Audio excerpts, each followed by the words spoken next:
Hello, this is Breakfast with Charlie States and Nina Warhurst. Now, back in 2003, Linda Schofield received the devastating news that she had advanced breast cancer and that it spread through the rest of her body.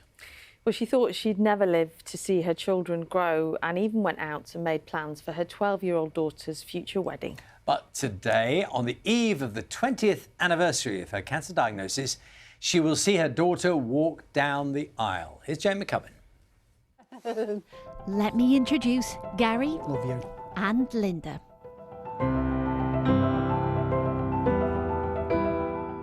You got in touch, Gary, to tell us about your good lady. I did indeed. Read the letter. Certainly, yeah. Hello, my name is Gary Schofield, and I wanted to flag up to you an incredibly positive story of hope, determination and love. On 9th of April 2003, my wife Linda received the news all women dread. That was the day Linda was diagnosed with advanced breast cancer, You have the notes from the scan, don't you? which had already spread throughout her body. There were metastatic deposits at multiple sites in the spine, the cervical area, the thoracic area and the lumbar areas. You must have been terrified. Completely. I couldn't get my head around it.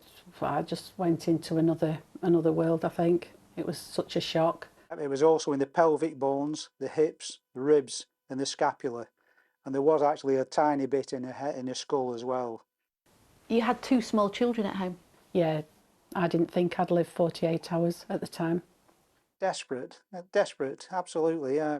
But there was this wonder drug, brand new on the market, and they said you could be one of the first to receive it. It was called Herceptin. But they had no idea if Herceptin would work. You genuinely thought you weren't going to be around to see your kids grow up? Yeah, definitely. So much so that when their daughter was only 12, Linda prepared for a wedding she thought she'd never live to see. This is a real horseshoe, a pony horseshoe, which I bought for her. And I also bought this little book to the bride. Deep down, I just never thought I'd ever see her get married. It was a long way off and she was only very young. How did you feel in that moment? You bought the engagement card too, didn't you? Yeah.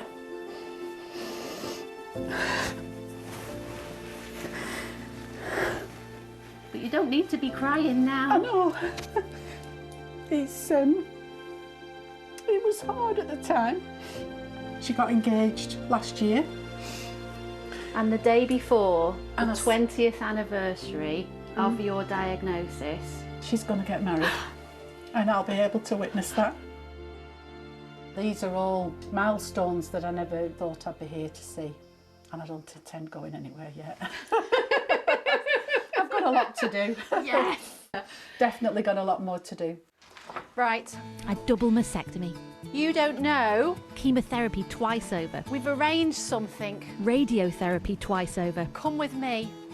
We've arranged a surprise. and a day after the 20th anniversary of a cancer diagnosis she never thought she'd survive, she'll see her second child walk down the aisle. We kind of thought it might be nice to let you see. Wait, the life you never thought you were going to have flash before your eyes. With a little bit of help from people who've been very close to your cancer journey. Hello, Linda. Bit of a surprise for you, but you know me very well. You've known me for almost the full 20 years. Probably the first thing I ever said to you was, I'm really sorry, and we're not going to be able to cure this. And then I probably added something on the lines of, but you know what? We're going to give you as many months as we can. And you prioritise things. You said, right, I don't know how long I've got, but I'm going to carry on looking after my family. I'm going to carry on being me. You weren't just surviving, you were really living. What I want your story to do for everybody else is to say, actually, we do sometimes win, more often than you think, and we win for a long time. Hi Linda, I'm Sarah. I was with you at your diagnosis. 20 years ago I couldn't have had a positive conversation with you, but now I can sit with patients thanks to people like you and give them hope. Oh, Sam. Never thought I'd see that day. It's a proud day, isn't it? And that day as well. I never thought I'd become a nana and a granddad. Hey? Hi, Mum. It's crazy to think that we're 20 years on now. Obviously, I was only a little 9-year-old at the time when you were diagnosed. So crazy to think that you didn't think you'd see me grow up. You didn't think you'd see where our lives would go. But now we're sort of 20 years on. Love you, Mum. Hi, Mum. Just want to acknowledge what a 20 years it's been, what a journey that we've all been on, and we're so proud of you. Looking forward to Saturday. We've got a lot to celebrate. I know you bought my engagement card 20 years ago, so we're going to have a really good day. We're going to celebrate. We love you. Has it made you see life differently, Yeah, Linda? yeah. I think every day is a blessing. The way that research and science has come on now, it's absolutely incredible. There is hope and light at the end of the tunnel. I could watch that all day long. That was lovely. We don't often get to talk about cancer in a positive way, do we? Absolutely not. Linda's a really good example of how it can be positive. You're proud of her, aren't you? I couldn't be more proud. Thanks. Love you. Yeah, love you too. Jamie Cubbon reporting there. Let's talk about this some more. Simon Vincent is from the charity Breast Cancer Now. Simon, very good morning to you.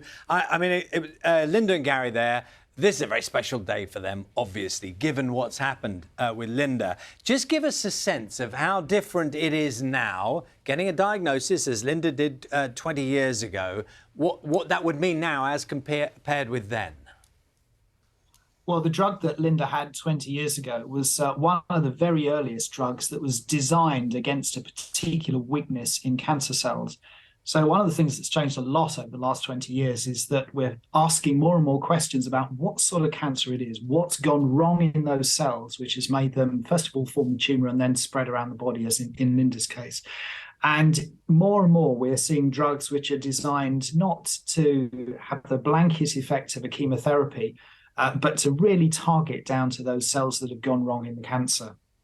And in practical terms, what does that mean for those people who present themselves now in terms of the success of treatment? Well, there's two things. First of all, we hope that because some of those drugs are just going to target the cancer cells, that the side effects will be less. Now, there still are a lot of side effects with these drugs, but certainly many people find them easier to bear than some of the other therapies like chemotherapy and radiotherapy. The second thing is that, unfortunately, many people will become resistant to those drugs and they'll stop working and the cancer will start to spread. It's a fantastic story from Linda, 20 years on, and that cancer hasn't returned. But for many people, that's not the case.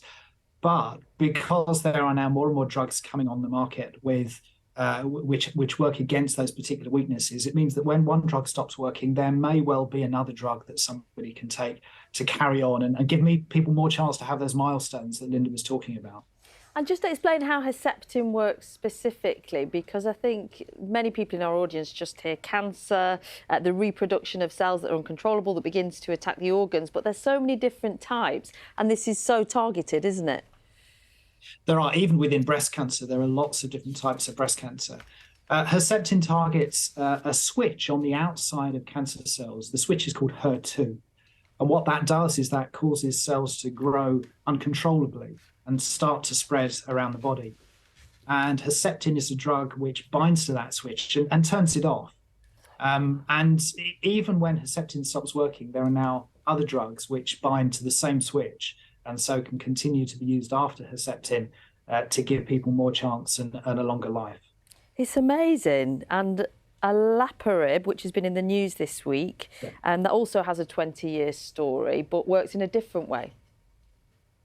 That's right. Olaparib that's a story that Breast Cancer Now scientists across the UK have been involved in. It's actually a great British success story for some fantastic science over 20 years or more. That works in a different way. What that does is that stops DNA, that stops cells repairing their DNA when it gets damaged, and that causes the cell to die if they contain a mistake in one of the BRCA genes, the BRCA genes. So again, this is very targeted. This is going to be useful, really valuable for those women and men who have cancers that have got mutations in those BRCA genes. That's not just breast cancer. The news this week was also about men with prostate cancer with mutations in one of the BRCA genes, and it's already been used with women with ovarian cancer. Simon, I'm assuming one of the things that hasn't changed is that early diagnosis is always better. And how much better are people now in terms of awareness, in terms of presenting themselves earlier than they may have done? You're right, early detection is absolutely crucial. In breast cancer, we have the breast screening program, which is fantastic at spotting cancers earlier. And the earlier you can spot it, the more chance that you have of treating it. For other cancers, it is much more difficult. And there's a lot of research going on to try and improve the detection of cancers where there's no screening program. There's often very difficult to spot the symptoms. So I think it's absolutely crucial that people should know the signs and symptoms of breast cancer. If you want to know more about that, have a look at our website. And if you see anything at all which worries you about your breasts, do go along, get it checked out, go and see your GP, and make sure that we can spot those cancers as early as possible. What must be wonderful for you, Simon, is to work in this field of research and then see stories like Linda's and the impact on Gary and the family, and thinking what used to be an absolute death sentence for so many women and men is now changing so rapidly, really.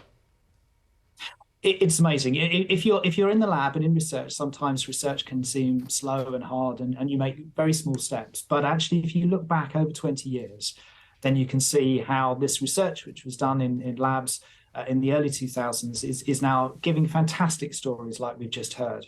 And it's that really strong foundations of great research and a real deep understanding of what's going on in cancer cells, which is now generating a huge number of new drugs being tested and coming onto the market. So it's really a vindication of all that research that us and others have been funding for many years. And it's exciting to think what the next 20 years might bring. Simon Vincent, Director of Research, supporting and influencing breast cancer now. Thank you so much for your time this morning. Thank you to Linda and Gary. We hope you have the most perfect day. 8:42 is the time now. Chetton's here with the sport.